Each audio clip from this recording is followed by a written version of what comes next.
यह बात तब की है जब शहंशाह अकबर और बीरबल की पहली मुलाकात हुई थी। उस समय सभी बीरबल को महेश दास के नाम से जानते थे।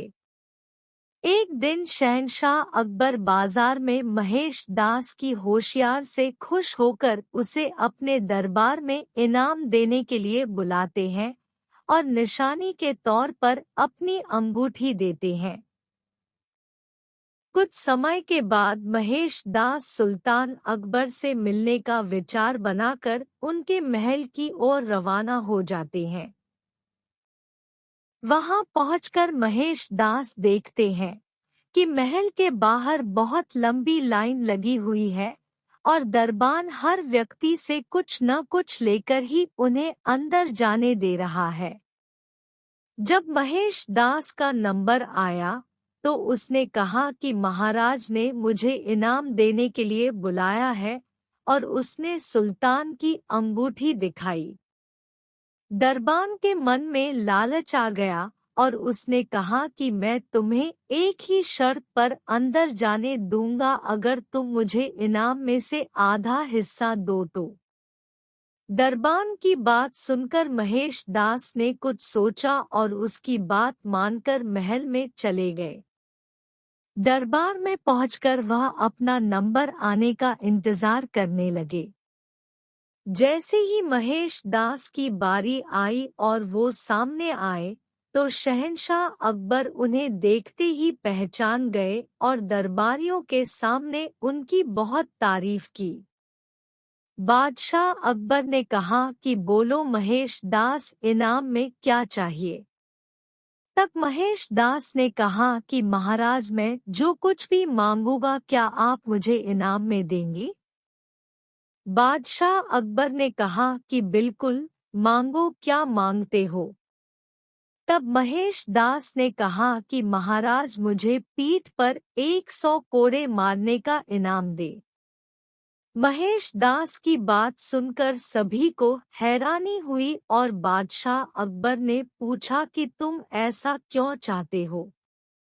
तब महेश दास ने दरबान के साथ हुई पूरी घटना बताई और अंत में कहा कि मैंने वादा किया है कि इनाम का आधा हिस्सा मैं दरबान को दूंगा। तब अकबर ने गुस्से में आकर दरबान को 100 कोड़े लगवाए और महेश दास की होशियारी देखकर अपने दरबार में मुख्य सलाहकार के रूप में रख लिया।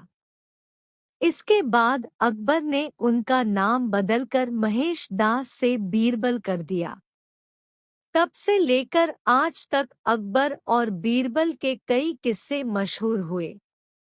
कहानी से सीख: हमें अपना काम ईमानदारी से और बिना किसी लालच के करना चाहिए।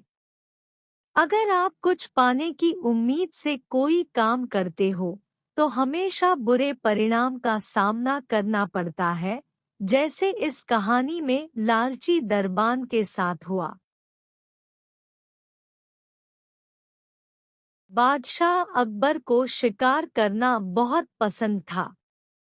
एक बार की बात है, बादशाह अकबर अपने सैनिकों के साथ शिकार पर निकले।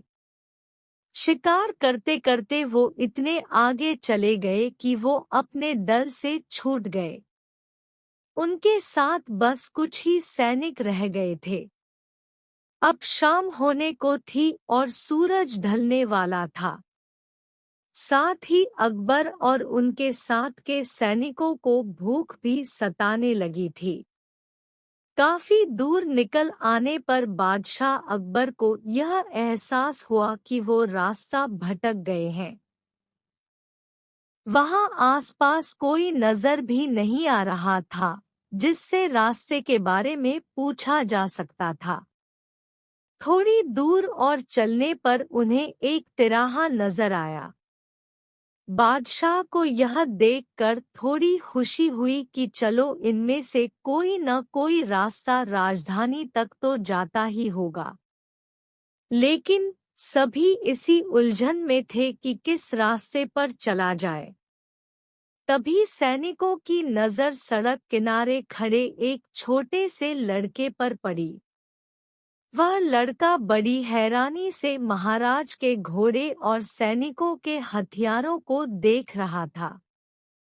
सैनिकों ने उस बालक को पकड़कर महाराज के सामने पेश किया। बादशाह अकबर ने लड़के से पूछा, ऐ लड़के, इनमें से कौन सा रास्ता आगरा जाता है? यह बात सुनकर वह बच्चा जोर जोर से हंसने लगा।